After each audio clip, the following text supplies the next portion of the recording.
Good afternoon to everyone. This is Point of View with Miss Shirley Polk. It's a wonderful day, and I am grateful to God because He has blessed us to live to see another day. Dear God, as I sit before you to speak, I pray to you that my soul you will keep, and if I should die before I finish, I pray to you, dear God, in the name of Jesus, that any outstanding sins will be forgiven. Amen. I am determined to reach my goal, whatever it is, and I thank God for giving me and inspiring me to have point of view, Greater Gospel Temple webcast, an Inspiration of God webcast, the Mother's Board Inc., and then producing for friends. I am so thankful, and for Poke Light On. Poke Light On, which is when I interview other people. I am so glad. And I am so thankful and determined. So today we're being unapologetically determined. What does that mean? Being unapologetically determined. So let's go there. Being unapologetically determined. And through AI here, I'm going to go there. Um, this is being.com. To be apologetically determined means to fully accept yourself as a unique individual without seeking external validation. And so here are some key points coming up to help you do that. Doing Point of View, Greater Gospel Temple and Inspiration of God Ministries, the Mother's Board Inc. And on Mondays now, the Lord has directed me to have 5 minutes of prayer on Mondays at 7 a.m. I'm not doing these to try to make a name for myself. I don't even think about that. And I'm not trying to convince anyone because it really uh, is not an issue with me because I know how the Lord directs, and He has directed me to do these webcasts. And I am so grateful that He guides me and He gives me what to present. And I am not trying to please any certain individual but the Lord, and He is our God Almighty. And when He gives these ideas to me, I present them, and I am so thankful that He uses me in this way. And I use experience, I use research, I use other people's information. I like to share all of that, and it's not. When I share an experience, it's not for to gain pity or someone to feel sorry for me or anything. I'm way past that. I share my experiences, and I don't share all of them.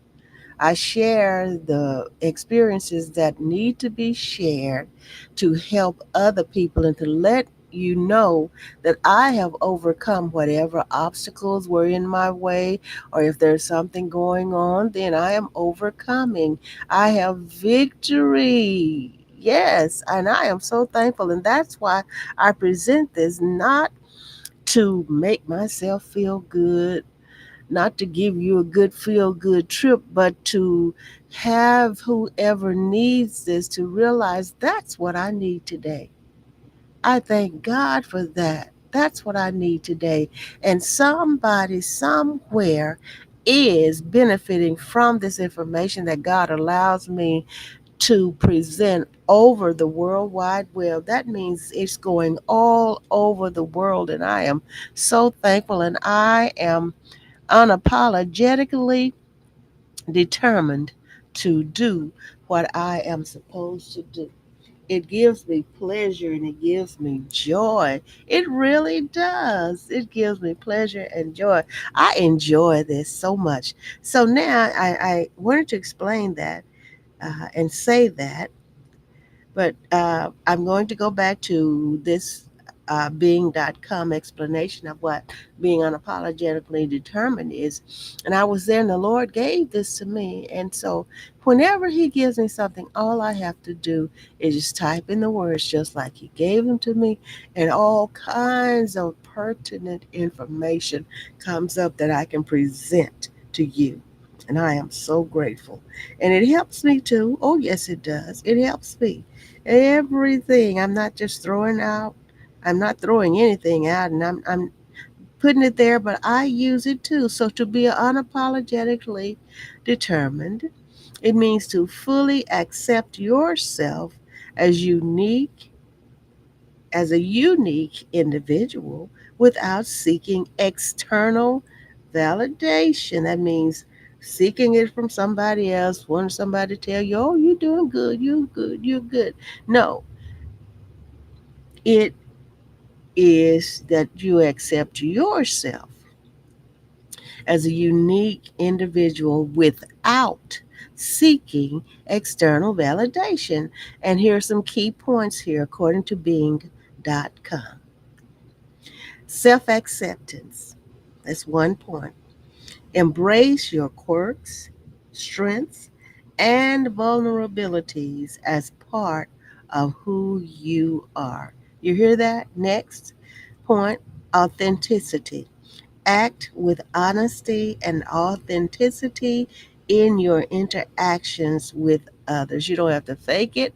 Like some people say, fake it till you make it. No, be authentic and be unapologetically determined. And I'm going to go into that. It's talking about being unapologetically uh, determined, but it doesn't mean that you're disrespectful toward others, okay? That's not what I'm saying. That, you just do this, I'm determined to do this, and I'm going to do it no matter who it hurts or who gets in my way. It's not for that, okay? That's not what I'm talking about. The authenticity, act with honesty and authenticity in your interactions with others.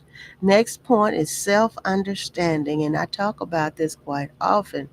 Take time to understand your own goals, your desires, and strengths, which in helps in thriving, okay?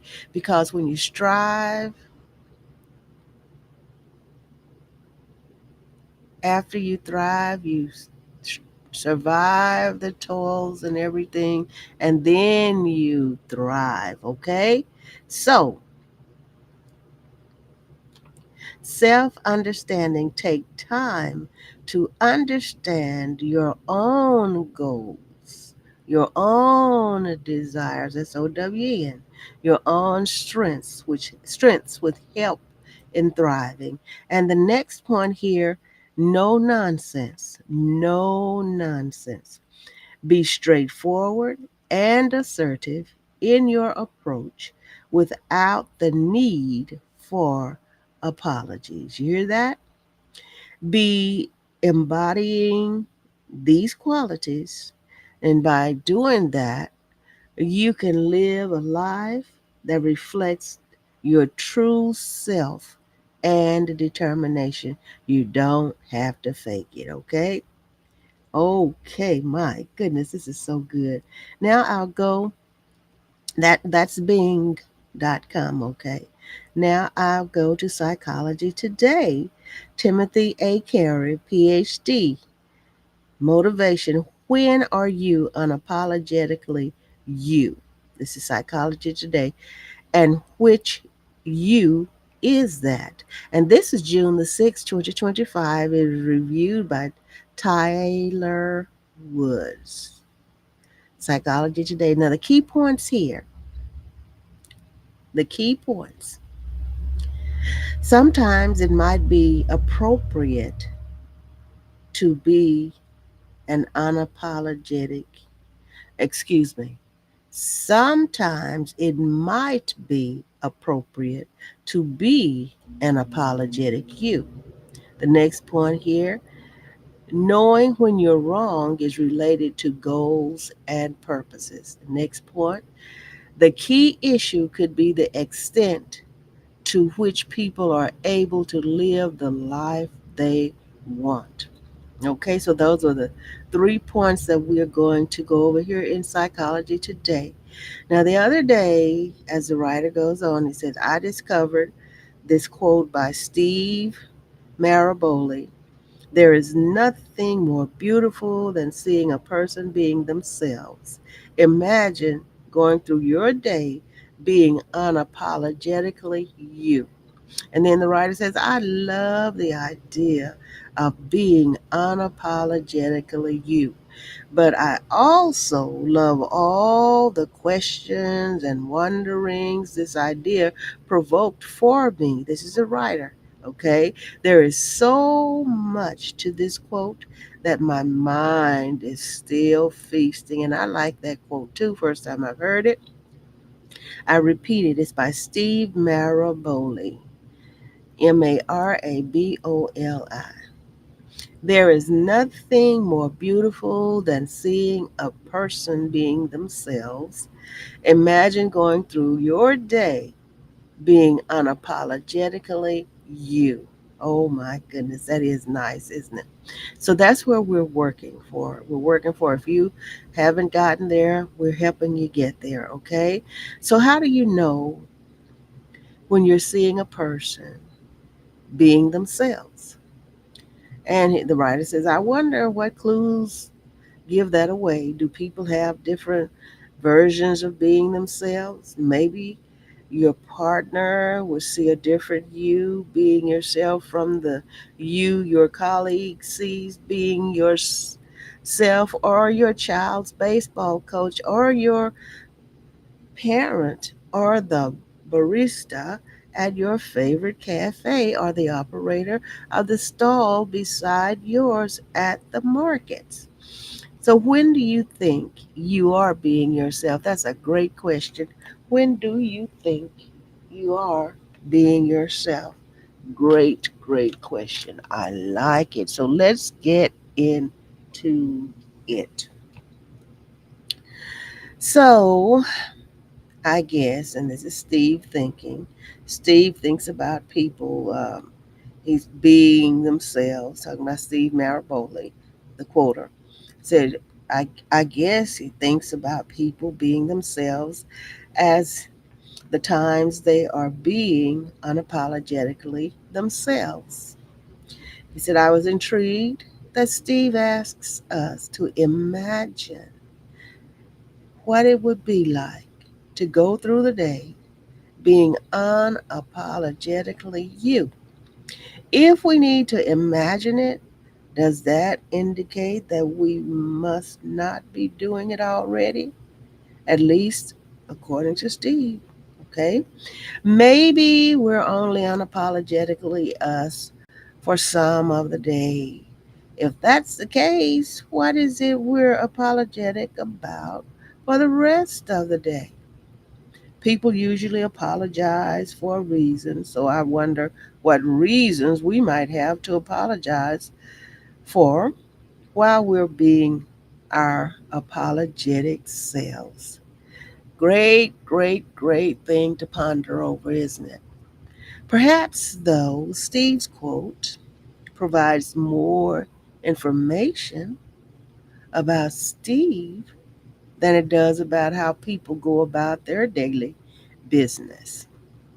Does Steve not go through the day being his unapologetic self? Does he think that's the same for everyone?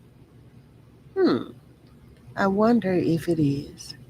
Somewhere in all the wanderings, says the author, in all my wanderings, it occurred to me that Steve seems to be suggesting that being an unapologetic you is the ideal. But is it? Are there times when it might be appropriate to be an apologetic you? If you talked over the top of someone in a meeting or bumped into someone while you were texting, would it be cool to be an apologetic you? As intriguing as I am, the author says, thinking about it, he said, as I think these ideas, as intriguing as I think these ideas are, I'm not sure I can really tap into an unapologetic or apologetic me, but despite my doubts, I'm reading it as the author wrote it. I owe the author that, okay? I do have my points of view, and you know that I do, don't you? He said, but despite my doubts, I do find this an intriguing area to know more about. So if I wander down this path a little further, he said, I get curious about times when the unapologetic me might be in action. So, how can I tell when I'm being unapologetic? This is a great question, and we're going to find out here, aren't we? Thank you so much for being with me. We're talking about being unapologetically determined. Are those unapologetic parts of my day somehow different from the apologetic parts? Perhaps this idea is beguiling to me because it's not the usual way I think about the way we travel through a day, a week, or a life.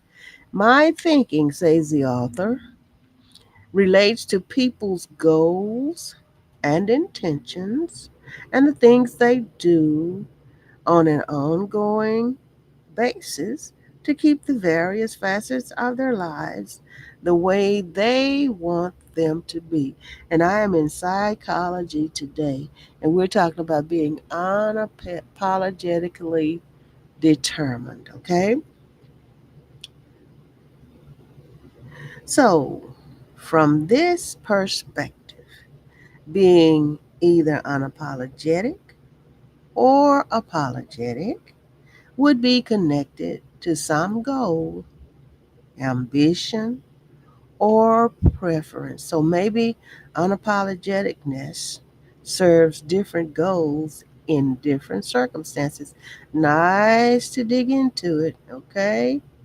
We're digging into it. So the bottom line for me, says the author here, in psychology today, is that we're constantly doing whatever we need to do to make things be the way we want them to be.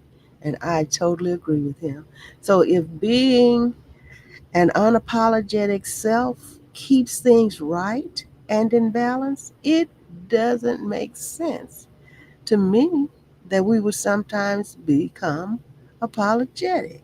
So the only way I, the author, is saying, can think about it is that both being unapologetic and being apologetic are useful to people at different times. And I concur. I totally agree. This is really good. This is really, really good. So, thinking about Steve's quote has been super useful. It's helped me, the author says, and you think about it too. Has it helped you? Okay. It's helped me explore my own ideas and understandings. For me, I think there's nothing more beautiful than people controlling the things they care about without hindering others from doing the same thing. Remember in the beginning, I said about being respectful to others, not walking over people. Just because you're unapologetically determined, it doesn't mean to be negative in a negative way, okay? It's beautiful to me hearing people emphatically reply completely when asked, to what extent are you living the life you want? It will be a wonderful world when that answer to that question is commonplace. That is so, so true. Oh my goodness, this is awesome. Oh my goodness, this is good. And so, Timothy Carey, PhD, is a clinical psychologist and he's a professor at Central Queensland University based in Rockhampton, where he is the director of the Center for Equity, Health Equity in Regional and Remote Communities. Isn't that good? Thank you so much for that.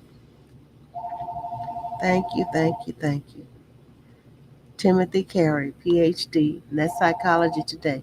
Now let's go to Be You. Everyone else is taken. I like this. Be you. Everyone else is taken. Oh, yes. And this is by Rogers Healy, is edited by Micah Zimmerman. And this was released on the 4th of October in 2024. And this site is entrepreneur.com. Entrepreneur.com. So let me get on with this for us. I am really enjoying this, being unapologetically determined. You have a right. You have a right to it, okay?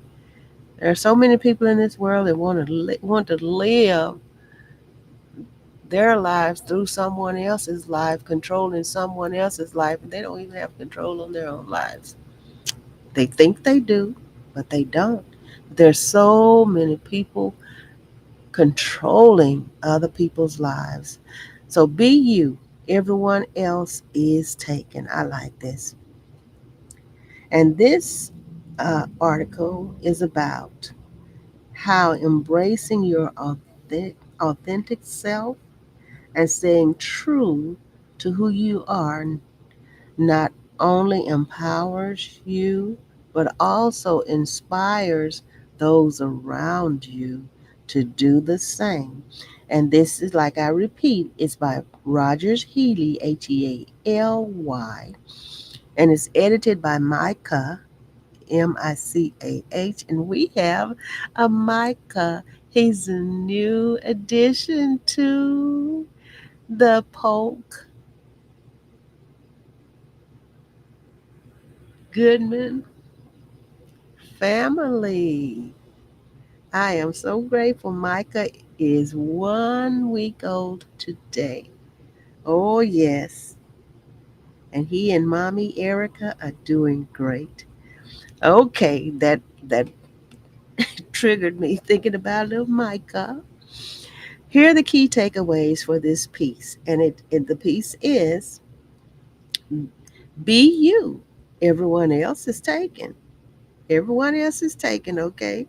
Some people don't understand that, so that's why we're having to deal with this today. Key takeaways: embracing individuality creates more vibrant, creative, fulfilling world. It creates a more vibrant, creative, fulfilling world. Then, authenticity fosters deeper connections and empowers others to be themselves. Oh, this is so good for us. I am grateful, grateful, grateful to God for giving me these and putting the people in place to supply this information for us. Okay, we are really making uh, good time today. I am grateful. Good time today.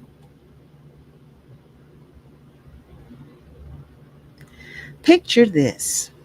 Think about it now. Picture this. It's your first day of school and you're nervous but excited. You remember that? Or maybe, you think about your first day on another job or on your job, the first job you had and all of that. Just think about this. It's your first day of school and you're nervous but excited. Before you walk in, your parents give you some advice. They say, have fun, and be yourself. You know you should listen to them, but your mind is racing with other thoughts. You know you should listen. And it has not failed that a good parent, and even sometimes if they're not so favorable, have told their children, you be yourself. Be myself? Okay, are you sure? What if they don't like me? Maybe if I just blend in, everyone will like me and it will be better. If I don't stand out, I'll fit in. You will never believe this, but your parents might have been right. Crazy, huh? But really, not being true to who you are is the biggest disservice you can do for yourself. How many of you know that? How many of you have experienced this and have come to your senses? Not being true to who you are is the biggest disservice you can do for yourself. Really, the biggest. So, we're going to dive into it now. Oh, we're going to get into it. So, when you're truly yourself, something magical happens. You make deeper connections and start to surround yourself with people who make you feel comfortable in your individuality. And see, some people want to change you right away, okay? But don't let that happen. If it has happened, if you're experiencing this, it's not too late. It's not too late to rectify it, okay? There is something so powerful about knowing there is no one else quite like you. Think of that. You are unique. You are wonderfully, fearfully made by God. There is only one identical you, and that's you. Okay? Oh my goodness. So if this is true, and it is, why are we so nervous to let our personality shine? Often, fear of rejection keeps us from showing our true selves. People tend to think that if they stand out, they will be left out, that others will look at them as a black sheep. Guess what? And the author is saying, I've been rejected and left out more times than I can count, but not for lack of being authentic. And I can imagine that you can count sometimes that you've been left out and rejected because of who you are. But let me tell you, if you are in the positive direction, don't you give up. You be you, your authentic self. And if you're not in a positive direction now, it's time to turn it around right now and treasure yourself, your authenticity, and make a change. You can do it. You can do it. Oh, yes, you can. So, if I am rejected or left out for showing my personality, then that circumstance is not right for me. Is it right for you? No, it's not. I can tell you that. Okay? If people reject you for being you and you are a positive person, that's not that atmosphere, that setting is not for you. Sure, I could put on a mask and pretend to be exactly who I need to fit into the situation. But at the end of the day, that would only hurt myself. And people, it's hurting yourself, okay? Trying to be something else to please other people, you're only hurting yourself. So if something isn't right for me, if it isn't right for you, it is just that. Not right for me, not right for you, not right for the author. This is good. So think about it. If you fall into peer pressure to fit a stereotype, you're almost putting yourself into a box. Talk about claustrophobic, trying to perfectly fit that mold that you feel from your peers or society of how you should act or what your opinion should be.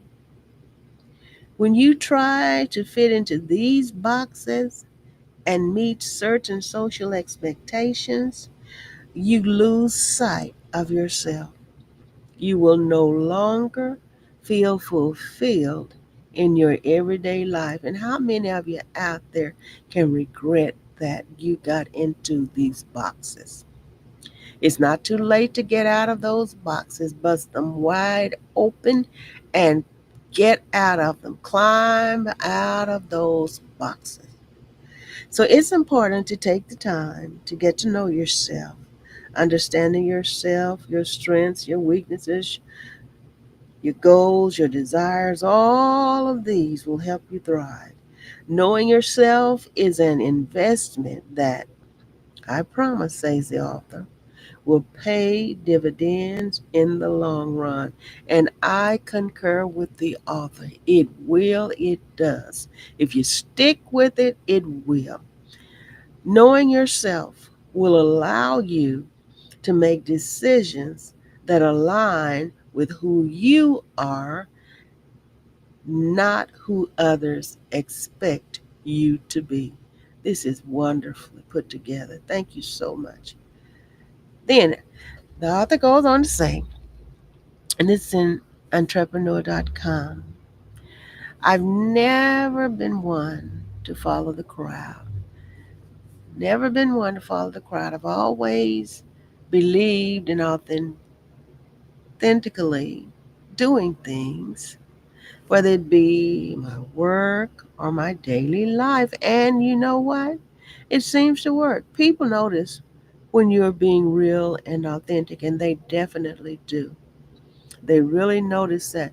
That's why when I was talking about the background friend on Tuesday, people notice things about you.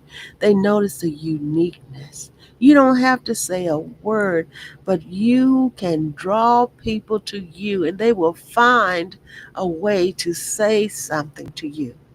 It's a fact.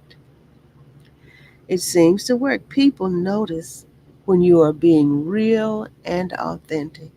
It's like a breath of fresh air. People crave authenticity. Why? It's easier to find similarities and interests when you know who someone is. It's always about connection. It's always about connection. Okay, I have a pop up here that I don't want to download right here. Oh, it's AI power, and we know when the AI is determined to click in here, they will. So I'm going to try to finish this one because I really am determined to get this finished. Let me see. Oh my goodness, it's so good, but that's the thing. When it gets good, then the interference comes in. The interference comes in. So let me see if I can click out of here. There it is. So the author, I continue here. March to the beat of your own drum, and soon everyone around you will also. It gives others the permission and confidence to be who they are when you are doing the same. People are watching you. You are a role model to somebody, somewhere. I promise you that. Okay? So then all your drums and beats come together to make a sweet symphony of sounds of Don Henley, aka the greatest American drummer ever. So, how cool is that? When you choose to be yourself, you not only enrich your own life, but also create a richer and more vibrant world around you. One that showcases unique talents and endless creativity. This is such a good piece. This is such a great piece.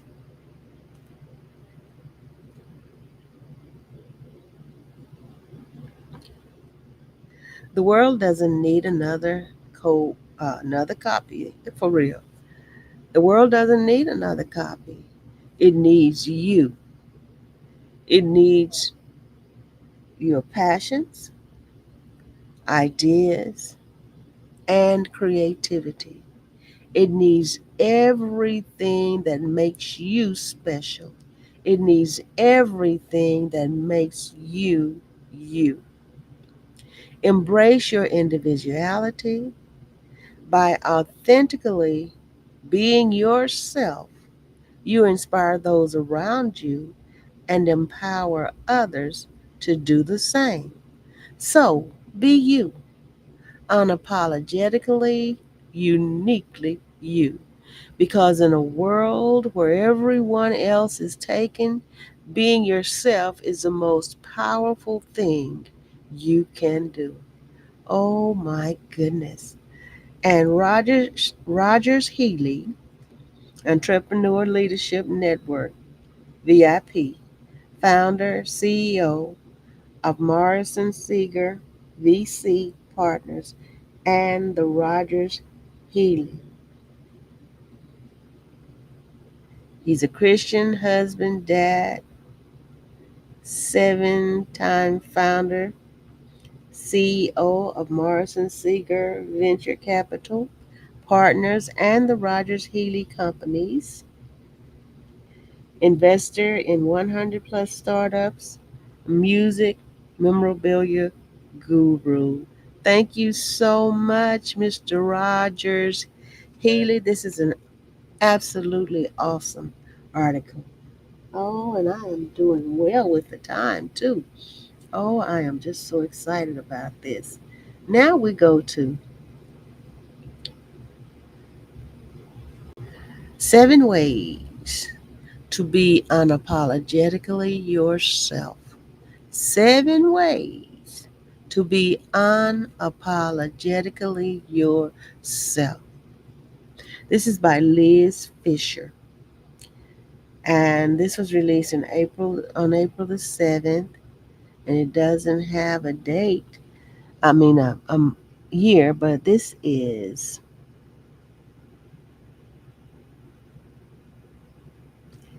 entalone.com.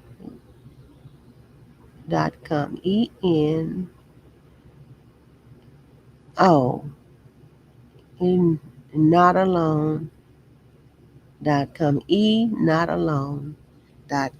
All right. By Liz Fisher. The key takeaways to this is, and the subject again is 7 ways to be unapologetically yourself. And if you don't need this, would you please pass it on to the people you're friends with on Facebook? You can just share it, and somebody will benefit from it. I promise. I guarantee. Liz Fisher, Fischer, thank you for this article. Key takeaways: practice self trust daily. Next, stop downplaying your triumphs. Next, share feelings with candor. Next, set limits without guilt. And the next one is celebrate honest self expression. So, why do we often dilute our voices just to make others comfortable? And I made that determination back, and I remember when I said, I'm going to stop dumbing down for others. I'm going to stop doing that. Sometimes you don't want to show what you know. And I'm not talking about it in a boastful way. I'm not saying I'm the all knowing human being in this world because I learn something every day. Okay? I'm learning and I strive to learn. I am determined and I'm unapologetically determined. But I determined back then I will not dumb down for anybody ever, ever again. So, why do we often dilute our voices just to make others comfortable? It's an easy trap. We grow up learning how we should fit in, how we need to tone it down, how we must apologize for stepping on someone's toes, even if it was never our fault. And my point of view is that whether it's my fault or not, I'm going to apologize. Okay, and I know that the author is not saying don't apologize. I know that. Okay, so she's making a point here. Slowly, thus becomes habit. Slowly, this becomes a habit. The problem is too much concession erodes our identity. I like that. Too much concession erodes our identity. So I'm going to go here and dig into this concessions because I want to make sure that we get this. She said, too much concession erodes our identity. So let me search out this concessions.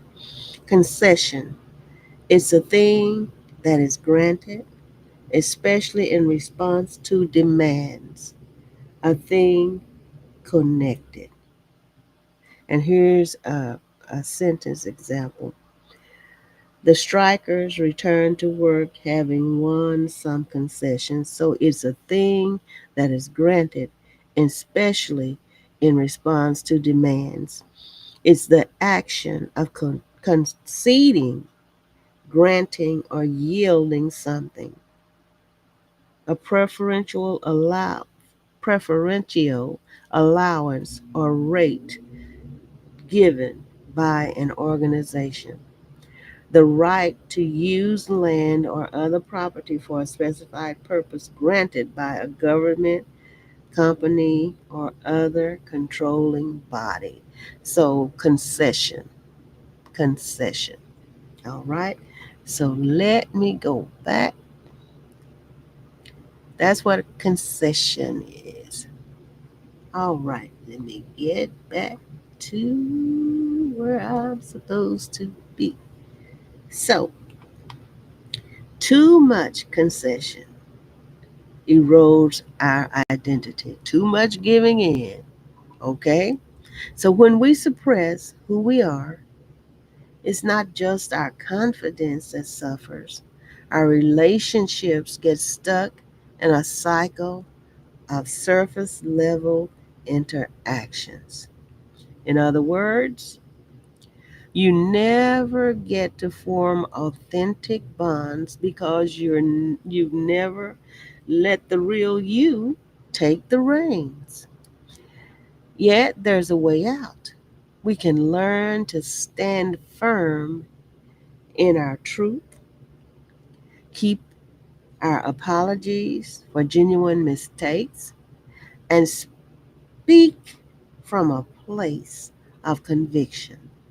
By doing so, we unlock deeper connections and a fuller sense of self respect. These articles are supercalifragilisticexpialidocious. So, being unapologetically yourself doesn't mean you run around insulting people. This is what I was saying. Being unapologetically yourself doesn't mean you run around insulting people or refusing to admit wrongdoing. It's about daring to exist in your genuine form, quirks, strengths, vulnerabilities, and all, so that you interact with the world with honesty. So, this approach fosters emotional well being by reducing internal conflict and regret. And see, this is what this is all about, your internal feelings, emotions. And if your emotions, your internal feelings are negative and they dwell within you for a while, they affect you physically and emotionally in a negative way. They do. It's awful. It is awful. This approach fosters emotional well-being by reducing internal conflict and regret, so that you interact with the world with honesty. Be yourself. It's about daring to exist in your genuine form. That means accepting your quirks, your strengths, your vulnerabilities, and all, so that you interact with the world with honesty. That's what it's all about. Being yourself, unapologetically determined. Now, this approach fosters emotional well being by reducing internal conflict and regret. Carl Rogers, a pioneer in humanistic psychology, famously said, "The curious paradox is that when I accept myself just as I am, then I can change." How about that? If I accept myself, I'm saying this about me, just as I am, I can change. If you accept yourself for who you are, you can change. Yes, you can. So his words hold a mirror to be true, that acceptance often sparks genuine growth. If you wonder how to break free from people pleasing or how to stop undercutting your achievements with apologies, the strategies below, where we're coming to, will help. Okay, and we have been talking about this people pleasing. That was my message. I think it was either on last Saturday evening, or which was the 26th of July 2025, or Sunday the morning, manna from heaven, the 27th of July 2025. It was one of those that I talked about people pleasing. This is amazing. This is amazing. God is so good. And I will never, ever stop giving him the praise, because he guides me into these topics. He gives these topics to me and then guides me to the information that I need. And it is amazing. So if you wonder how to break free from people pleasing, or how to stop undercutting your achievements with apologies, the strategies below where we're coming to will help. So let's explore 7 powerful methods to live and speak your truth without watering down your essence. Many people want you to water it down. Oh, I'm the leader, so you're not supposed to know more than me. There are so many people that know so much more than the leaders, and out of respect, they hunker down and they mask their intelligence and all of that. Because of that, they dumb down. But a good leader will use all of that, those gifts, talents, all of that intelligence, and all of that, to make the program that he or she leads work. But some people, the enemy puts jealousy and envy in their hearts and minds, and have people, and then now, don't get me wrong, because some people do go in and try to take over people's organizations and ministries and their uh, what businesses and all of that. That does happen. That does happen. But everybody's not out to do that. Some people have the gifts and the talents, the information you need to help make you better. Okay? And they will do it intelligently if they are intelligent people. They will do it behind the scenes. Remember what I said, the background friend? Think about that. Behind the scenes to help make it better, but not being a doormat or a punching bag, okay? So stop making excuses. It's tempting to fabricate excuses when we feel like our real reasons for doing or not doing something might offend. Often people apologize ahead of time or create a false narrative so that they won't look bad or uncooperative. Oh my goodness. Oh my goodness. My God is an awesome God.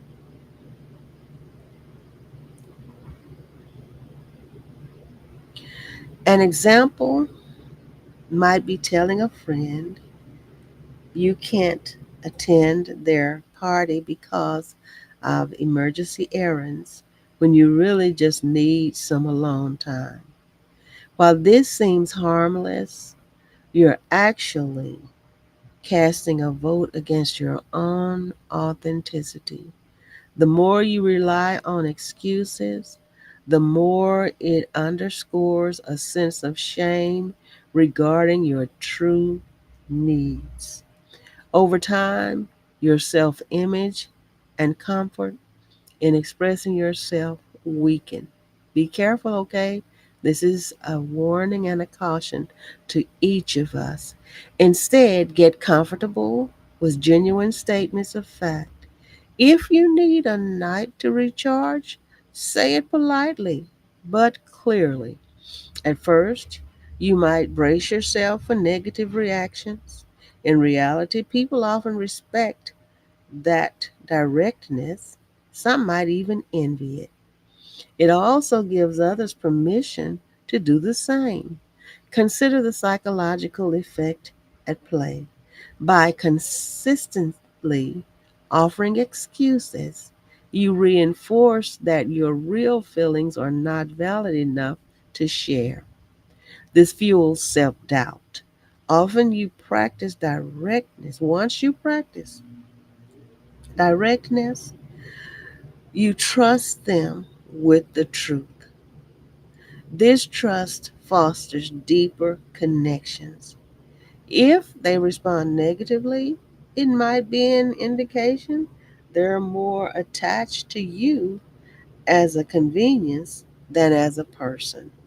And that knowledge alone can guide you to healthier relationships. This is all working with what I uh, did Tuesday. Next, save apologies for genuine mistakes.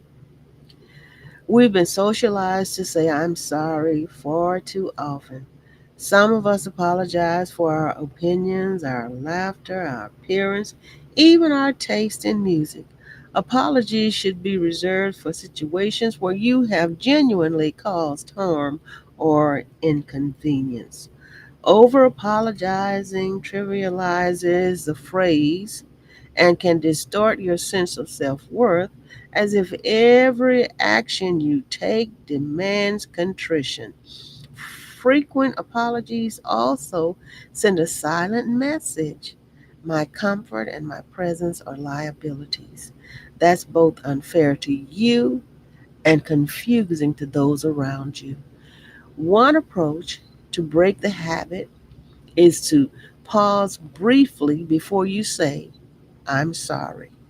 Ask yourself, did I actually do something wrong or cause tangible harm? If the answer is no, don't apologize. Instead, convey gratitude or empathy. For instance, if someone holds a door open for you while your hands are full, don't say, sorry, I'm in the way. Try, thank you or being so considerate. That makes so much sense, doesn't it? This small shift in language reduces any implied guilt and puts a spotlight on genuine appreciation. Psychologically, you'll grow more aware of the difference between conflict resolution and unwarranted self blame. Next, avoid saying it's just that. I say it's just that I this and I that. Avoid saying that. How often do we hear or say, it's just that I need more time, or it's just that I'm not sure? The phrase, it's just that, usually slips in when we feel uneasy about voicing our desires. We downplay the seriousness of our feelings to avoid conflict or judgment, but in doing so, we undermine the real significance behind our stance. Those words minimize what you're about to say, effectively telling the listener that your perspective isn't that important. This subtle pattern has roots in our fear of seeming demanding or intense. We learn from a young age that to be liked, we can't rock the boat. So we preface statements with disclaimers to seem less imposing. However, repeated disclaimers can turn into a reflex that steadily erodes self confidence. In communication studies, this phenomenon aligns with what's called linguistic hedging, which generally refers to using language that's tentative. So while hedging has its place in collaborative environments, helping soften the edges of disagreement, overusing it can sabotage our credibility and our conviction. Try a more confident approach. If you need extra time on a project, say, I need until Friday to complete this, rather than, it's just that I need a bit more time if that's okay. You can remain respectful without diminishing your own needs. Over time, you'll internalize a healthier self view. So you'll start believing your time, your boundaries, and viewpoints matter in time, okay? So this attitude not only benefits your own sense of worth, it also resonates positively with others who when they then see a confident person who communicates clearly and consistently. So if you stick to it, practice it, practice it. Okay, my time is up, but I have three more of these, and it's worth presenting these to you. So I'm going to go maybe 5, maybe 10 minutes over, okay? Embrace your achievements without downplaying. When someone praises you for a job well done, how often do you shrug it off with, oh, it was nothing, or anyone could have done it? And this is getting, and you've heard me say, if you've been listening to me for a while, when somebody speaks or somebody does something and you say, oh, I enjoyed that, pray for me. Just say thank you and let the person know you really appreciate it. Evidently, if they're praying for you anyway. So if somebody gives you a compliment, just say thank you. I appreciate it, okay? So embrace your achievements without downplaying. When someone praises you for a job well done, how often do you shrug it off with, and I'm repeating, I know, oh, it was nothing or anyone could have done it? Modesty has its virtues, but chronic self deprecation harms you more than it helps. Downplaying your accomplishments can stem from a fear of appearing arrogant or from imposter syndrome, which describes the inner belief that we've somehow fooled everyone into thinking we're more capable than we actually are. Often, we make disclaimers to avoid envy or to keep ourselves from feeling vulnerable in the spotlight. Oh, this is very necessary. However, celebrating your wins doesn't have to be about arrogance. It's about recognizing the effort, the time, and skill you poured into something. So, if you've completed a challenging project at work, accept the compliment. A simple thank you. I'm really proud of how it turned out can speak volumes. That statement acknowledges not only your effort, but the positive regard from the person complimenting you, creating a more authentic exchange of positivity. Embracing achievements builds a reservoir of self belief that propels further growth. So it also shows others that you respect your abilities, encouraging them to treat you accordingly. And that is so true. Next, speak clearly and avoid hedging. People often lace their statements with qualifiers like maybe, sort of, I guess, or I'm not an expert, but these hedging expressions can become such a natural part of speech that you hardly notice them. Although they can make you appear humble and open minded, overusing hedges can also cause you to lose persuasive power and clarity. So be careful there, okay? So when someone constantly says, I think maybe we should kind of consider option B, I guess, the message loses impact. It implies a lack of confidence or certainty, even when that person might actually have valid points. So, why do we hedge? It often ties back to the fear of judgment. We worry that being too direct will make us targets for scrutiny or that we'll sound rigid.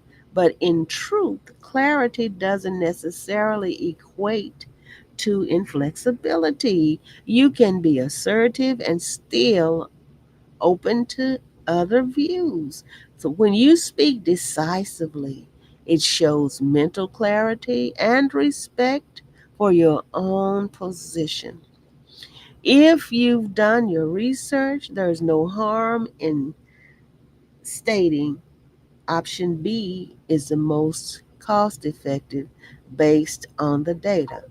So if someone has a better idea, you're free to shift, but you're doing so from a place of strength rather than a place of uncertainty.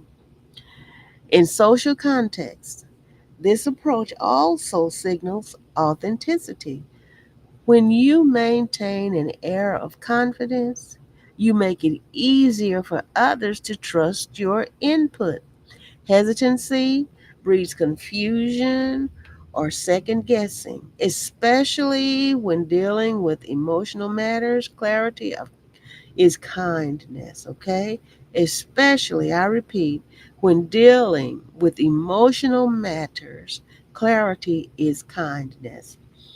Brene Brown, known for her work on vulnerability and authenticity, writes, authenticity is the daily practice of letting go of who we think we're supposed to be and embracing who we are.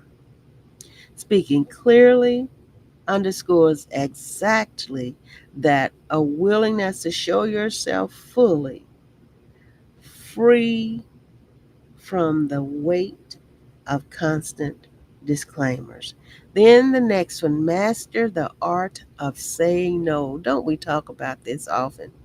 No can feel like such a heavy word, but if you fail to learn how to say it, You ask and you risk overcommitting and chipping away at your mental and emotional resources. That means you're asking for more trouble. Sometimes saying no to others is the only way to say yes to yourself. Think of it in terms of boundaries. Each time you say yes to a request you don't truly support, you give up a piece of your time or energy that could have gone to the things you genuinely value. This leads to resentment, burnout, and a sense that your life isn't really yours. To practice saying no, start with smaller requests. If a coworker asks you to take on extra work that isn't part of your responsibilities, you can respond with, I appreciate you thinking of me, but I have too much on my plate right now.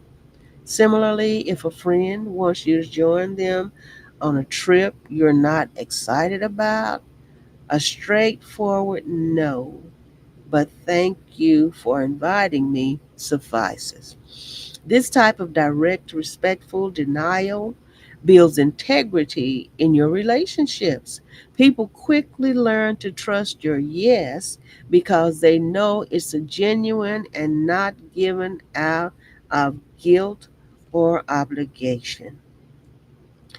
In the long run, your personal well being flourishes because you're living closer to your real priorities. So, of course, setting boundaries is hard for many. There can be a fear of missing out on being labeled selfish.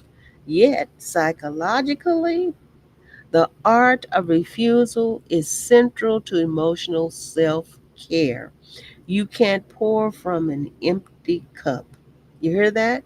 You cannot pour from an empty cup. If nothing's in that cup, nothing's coming out. Okay?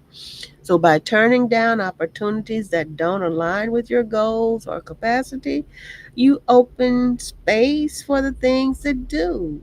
So, this shift in mindset transforms your approach to social obligations, leaving room for purposeful engagements instead of knee jerk compliance. And then the next one here is the last one, I believe. Communicate honestly and directly. You must do that.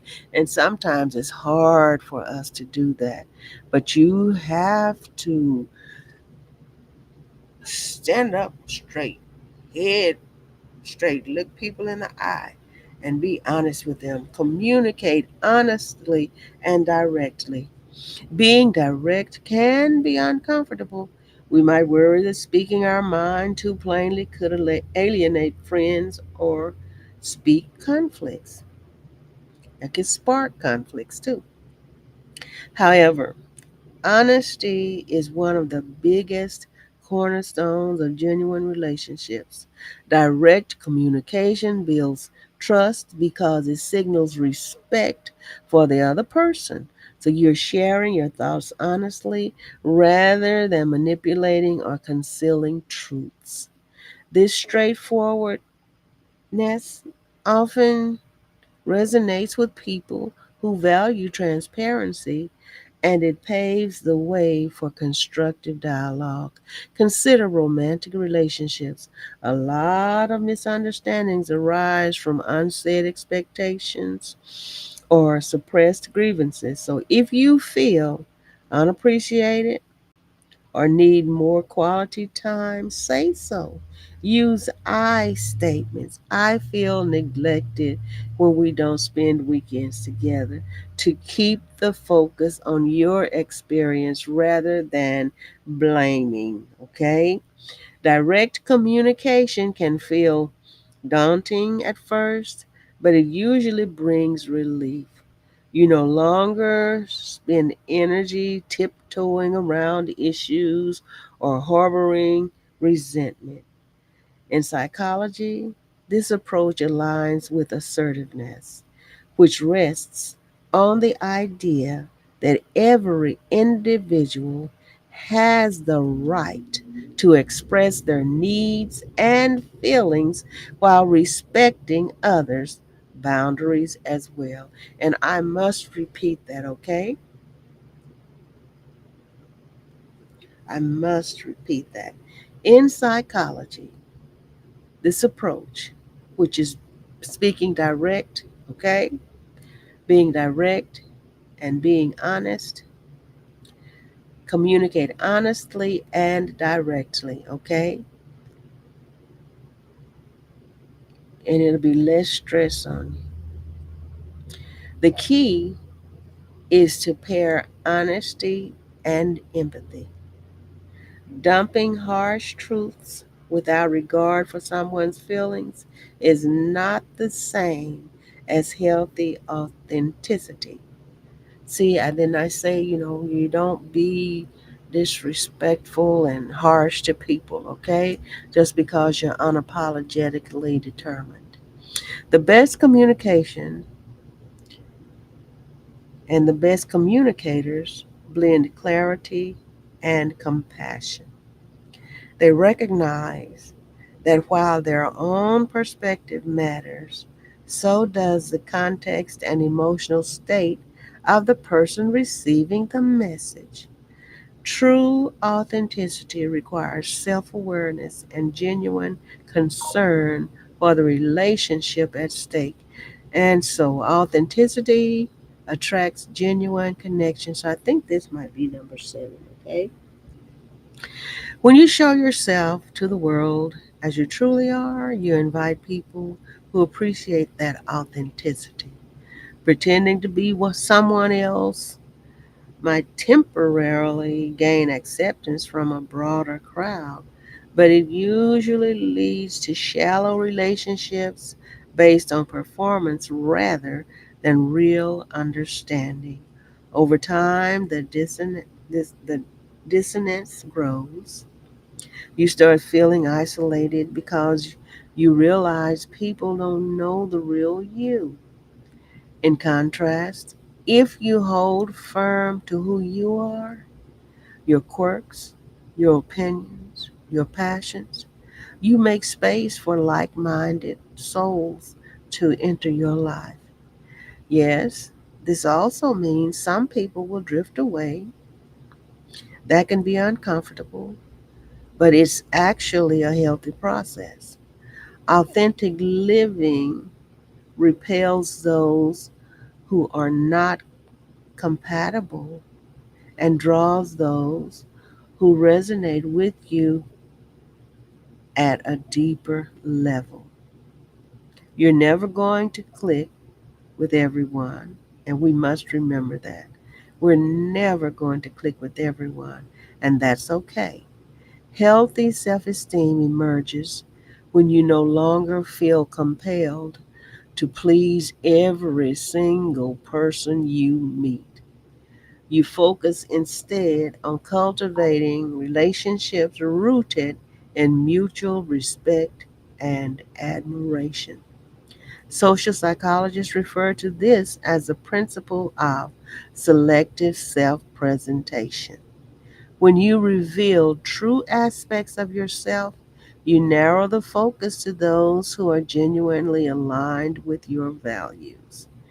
This creates more meaningful interactions and reduces the exhaustion of constantly masking your real personality.